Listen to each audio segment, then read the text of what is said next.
Have you ever wondered what goes on in the minds of people who manipulate others for their gain? You've probably even met someone too good at influencing those around them, often in ways that aren't entirely transparent. If so, you're not alone in your curiosity. And that's exactly why I read 100 books on manipulation and dark psychology. My goal was simple: to understand the underlying mechanisms, techniques, and thought processes that define these manipulative behaviors. And what I found out you might find hard to believe. As I turned page after page, I began to notice certain patterns in the manipulation techniques, and most are even used by your favorite influencers on popular social media platforms like TikTok, Instagram, and YouTube. Some were predictable, while others surprised me entirely. But the more I read, the more I realized that understanding manipulation isn't just about finding out the darker aspects of human nature. It's also about having a deeper understanding of ourselves and the relationships we build. So what did I learn from this journey through 100 books? First were the manipulation techniques, and one that caught my attention the most was the use of emotional appeals. Manipulators often use storytelling or clear imagery to create an emotional connection with their audience. This can be particularly effective in getting people to take action or make decisions based on feelings rather than facts. By tapping into emotions like fear, excitement, or nostalgia, manipulators can bypass critical thinking and get people to respond in a more primal way. For example, a manipulator might use a heart-wrenching story to guilt-trip someone into doing something they don't want to do. This technique can be more effective than you think, but it's also important to recognize when it's being used on you. Think about times when you've made decisions based on emotions. Did you later regret them, or wish you'd taken a step back to think things through? Another technique I came across was scarcity tactics. By creating a feeling of urgency or limited availability in people, manipulators pressure them into making decisions quickly without fully thinking them through. This can be done by what is commonly called FOMO, or fear of missing out. The manipulators also do this by making people believe that they're running out of time to make the decision. Scarcity tactics can be effective in getting people to take action, but they can also lead to impulsive decisions that might not be in your best interests. For example, a manipulator might tell you that a particular opportunity is only available for a limited time, trying to pressure you into deciding without fully considering the consequences. This is so common that I bet sometime in the past or recently, you must have felt like you're being pushed into choosing an item without being given enough time to think it through. That's a big red flag that scarcity tactics might be at play. If you think that's bad, wait until you hear the other manipulation technique. I found out about the technique of mirroring. Manipulators often mirror the body language, speech patterns, or interests of the people they're trying to influence. This can make their victims trust them, and such victims become more likely to be receptive to their suggestions. Mirroring can be a powerful tool in building relationships, but it is also commonly used in manipulative ways. Many manipulators mirror people's interests or values to make them feel like they are on the same wavelength, when in reality, they're just using this technique to make them buy or choose something. Think about times when you've met someone who seemed to perfectly understand you. In this case, did you later realize that they might have been mirroring you to get close to you? Gaslighting is another extremely common manipulation technique that caught my attention. This one in particular is used so often that the word gets thrown around every day, but in reality, not many know when they are getting gaslighted.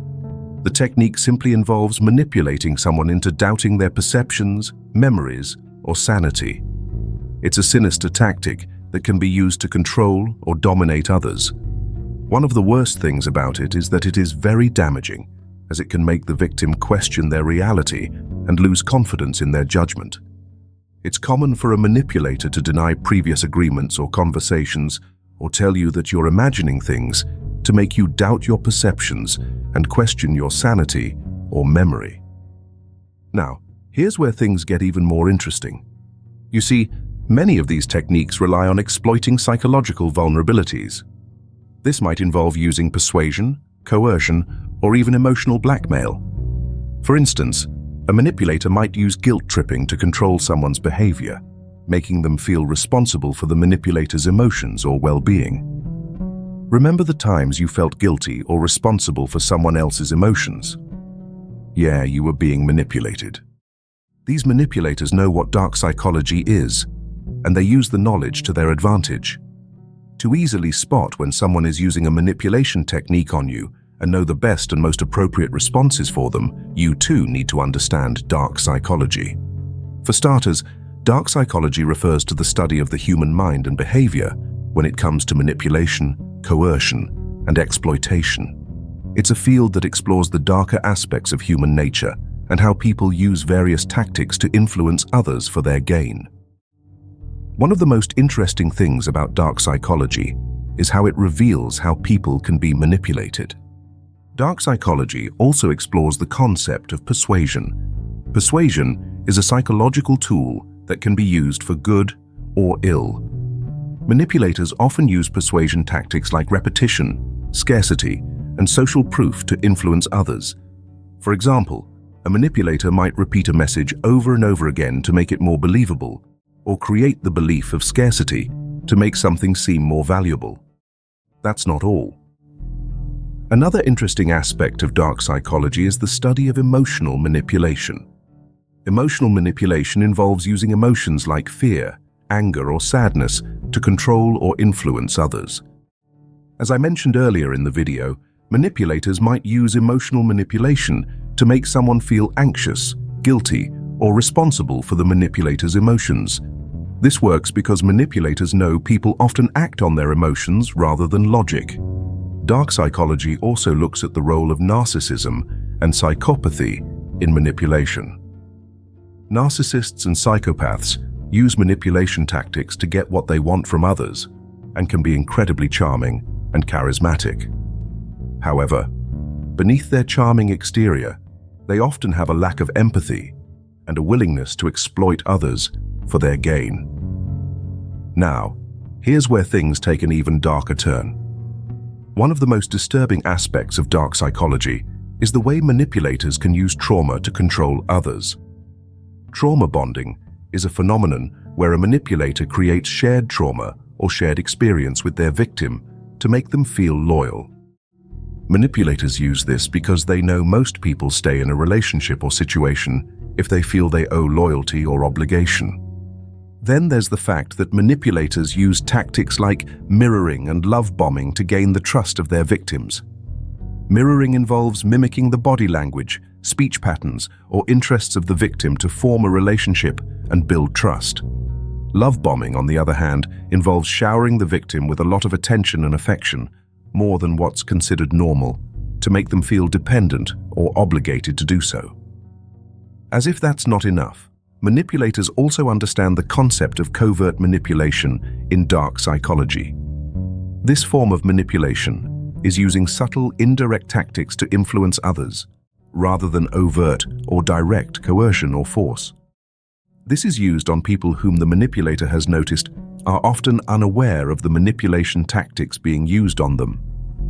Covert manipulation can involve tactics like guilt tripping, emotional blackmail, or playing on someone's fears and anxieties.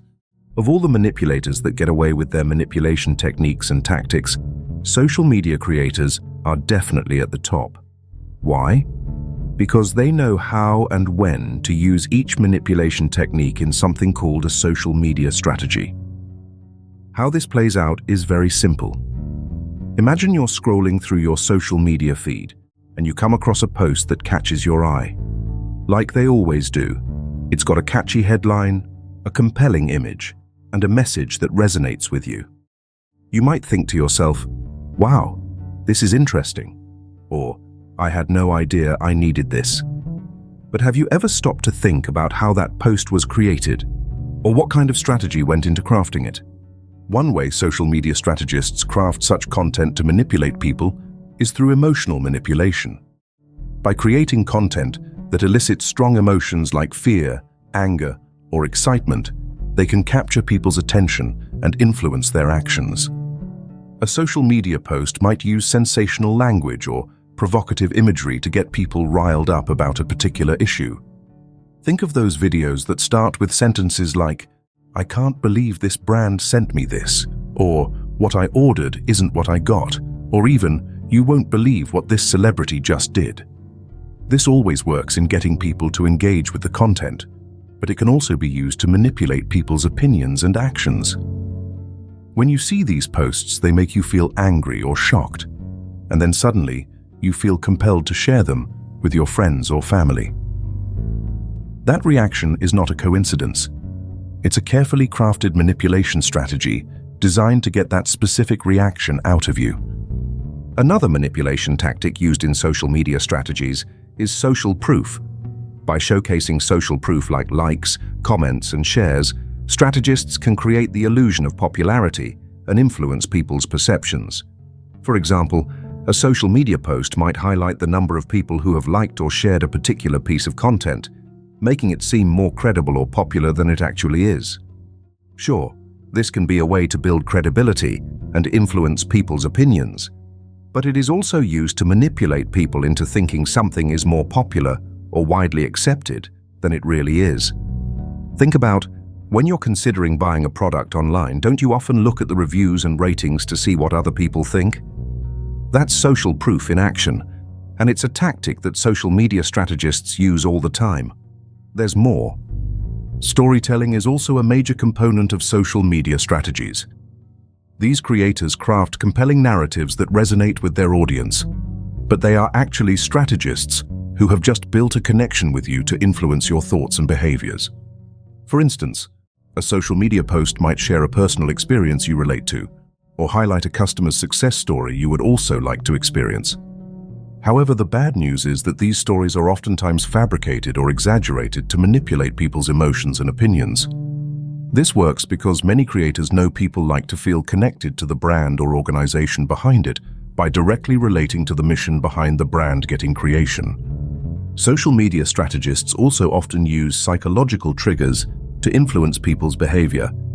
They use scarcity tactics like limited time offers or exclusive deals to pressure people into taking action. I mean, don't you suddenly feel the need to act quickly when you see a limited time discount?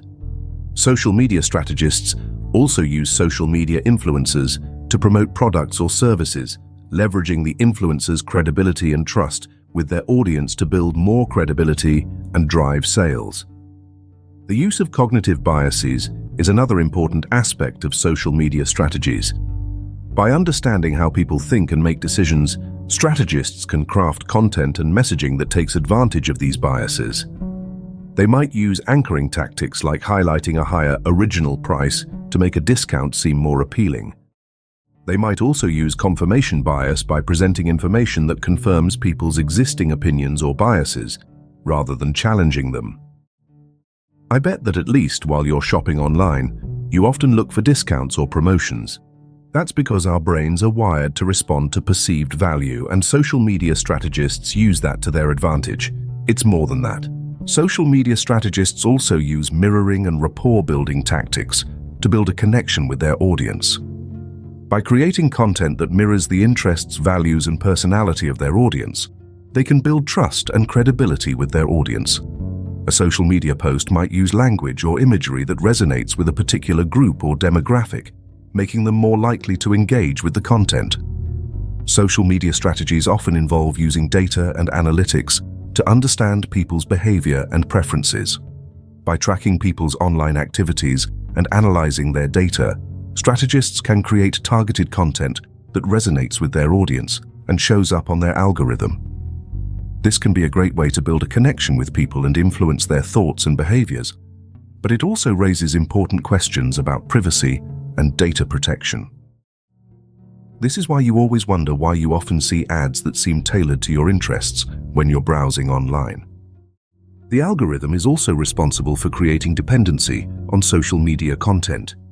This manipulation tactic is what's in play when you find yourself mindlessly scrolling through your feeds for hours. You're not really sure why you're doing it, but you can't seem to stop. One way social media platforms use the algorithm to create this dependency is by tailoring content to your specific interests and preferences. These algorithms can create a kind of feedback loop where you're constantly shown content that's similar to what you've engaged with in the past. This can make you feel like you're getting exactly what you want, but it can also make you more dependent on the platform. You might find yourself checking your feeds compulsively just to see what's new and what's trending. Another way social media platforms create dependency is by using psychological triggers like rewards and variable reinforcement. For example, when you get likes or comments on your posts, it can trigger a feeling of pleasure and satisfaction. This can make you feel like you're getting validation from others, and it can encourage you to post more and engage more with the platform. Variable reinforcement, on the other hand, means that you don't know when or if you'll get a reward, which can keep you coming back for more. Social media platforms also use design elements like infinite scrolling and notifications to create dependency. Infinite scrolling means that there's always more content to look at, and notifications can make you feel like you're missing out if you don't check your feeds regularly. These design elements can make it hard to put your phone down and walk away, even when you know you should. Social media aside, there's the art of absence in dark psychology, which refers to the strategic use of silence, withdrawal, or lack of response to influence or manipulate others.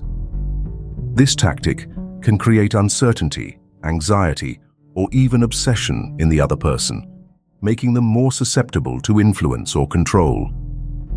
By withholding attention, affection, or communication, a manipulator can create a sense of longing or desperation in the other person, which can be leveraged to achieve their goals.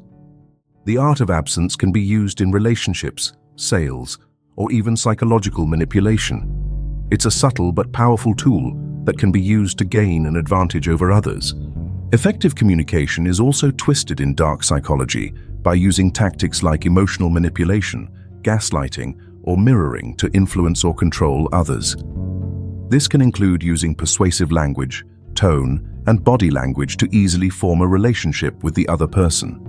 By understanding the psychological vulnerabilities of others, manipulators tailor their communication approach to exploit these weaknesses and achieve their goals. They are very attuned to the emotions and needs of others, while also being able to maintain a level of detachment or control. Psychology experts Robert Greene and Niccolo Machiavelli have introduced concepts on these different and twisted sides of dark psychology, and you might want to hear what they revealed about why you need to understand dark psychology. While Robert Greene is a renowned author known for his books on strategy, power, and manipulation, Niccolo Machiavelli was a 16th century Italian politician and philosopher who wrote extensively on politics and power. One of the major concepts in Greene's work is the idea of mastering the art of manipulation. According to Greene, manipulation is a necessary skill for achieving success and power in life. He argues that people are naturally self-interested and that manipulation is a way to get what you want from others. Greene's books, such as The 48 Laws of Power and The Art of Seduction, provide guidance on how to use manipulation tactics to achieve power and influence. Machiavelli's most famous work, The Prince, is a treatise on how to acquire and maintain power. Machiavelli argues that a successful leader must be willing to do whatever it takes to maintain power, including using manipulation and deception. He believes that people are naturally flawed and that a leader must be cunning and ruthless to succeed. Machiavelli's ideas have been influential in politics and business, and his concept of ends justifying the means has been particularly controversial. Both Greene and Machiavelli emphasize the importance of understanding human nature and using that understanding to manipulate others. They argue that people are motivated by self-interest and that a skilled manipulator can use this to their advantage. Greene's concept of knowing your enemy is particularly relevant here, as he argues that understanding the motivations and weaknesses of others is key to successful manipulation. Greene's work also reveals the concept of power dynamics and how to use them to your advantage. He argues that power is a game and that those who understand the rules and are willing to play ruthlessly can achieve great success.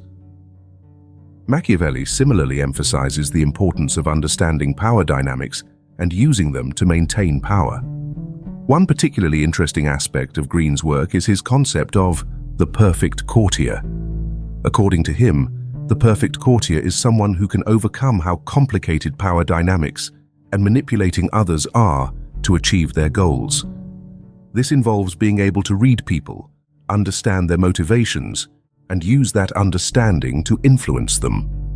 Machiavelli's concept of virtue is also relevant here. Virtue sums up the qualities of a successful leader, including cunningness, ruthlessness, and adaptability. Machiavelli also argues that a leader must be willing to do whatever it takes to maintain power, including using manipulation and deception. Both Green and Machiavelli emphasize the importance of adaptability and flexibility in achieving success. They claim that a successful manipulator must be able to adapt to changing circumstances and use whatever means necessary to achieve their goals.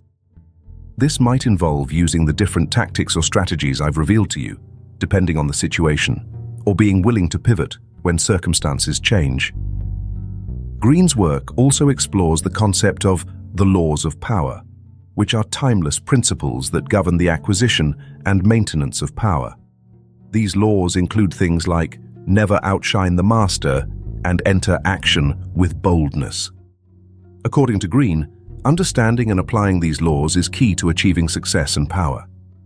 Perception management is another fascinating topic that's closely related to dark psychology. It is all about influencing how people think, feel, and behave by influencing their perceptions of reality. It is used in marketing and advertising to even politics and social issues. One way perception management works is by using framing effects. Framing effects refer to the way information is presented, which can significantly impact how people perceive it. For instance, a product might be described as 90% fat-free rather than 10% fat to make it sound more appealing. This subtle difference in framing can make a big difference in how people perceive the product and whether they're likely to buy it. Perception management can be used to manipulate people's perceptions and influence their behavior in ways that might not be in their best interests. This can involve using tactics like gaslighting, propaganda, or disinformation to shape your perceptions of reality. Now that you know all of these truths about manipulation and dark psychology, do you think you can fall for the next ad or post you see on Instagram? If you enjoyed watching this video, then share it with your friends and family, because everyone deserves not to get fooled or gaslighted either online or in real life. Subscribe to our channel for more revelational content like this one, and hit the notification bell so you never miss our next uploads. You can also check out our other videos on more interesting psychological concepts from the best philosophers and psychologists.